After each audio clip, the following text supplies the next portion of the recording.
يا أخي لجميع المشتركين، يا أخي لا تصدقون أنفسكم، والله من جد لا تصدقون أنفسكم. أوكي جاكم جمهور وجاتكم فنزات وأموركم تمام، احمدوا والله، قولوا الحمد لله والشكر. أما تاخذكم العزة بالإثم، تروحون تطلعون فوق، كل واحد مفكر نفسه أنه رئيس دولة يقعد يتكلم في الدول. مين أنتم؟ مين أنتم؟ مين؟ وعشان ما تزعلون، وأنا مين بعد معاكم علشان نتكلم في الدول؟ يا اخوان ترى يمكن انتم مو فاهمين او مو مستوعبين. شفتوا الجمهور، صدقتوا انفسكم انه كل واحد يقدر يأمر وينهي وعندنا كرسي الحكم وسلامات.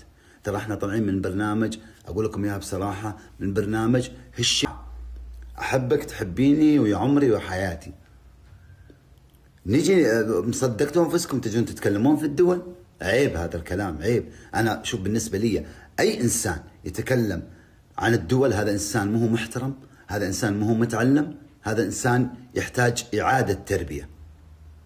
ما يصير يا اخوان، هدوا. الدول الحالة، تبي تهاجم الشخص روح هاجمه هو بنفسه. انا كذا مره صارت معي مشكله وانتم تعرفون مع اشخاص في الفله، انا احترم دولهم، وكذا مره في اللايف طلعت وقلت على عيني وراسي الدوله الفلانيه والفلانيه والفلانيه.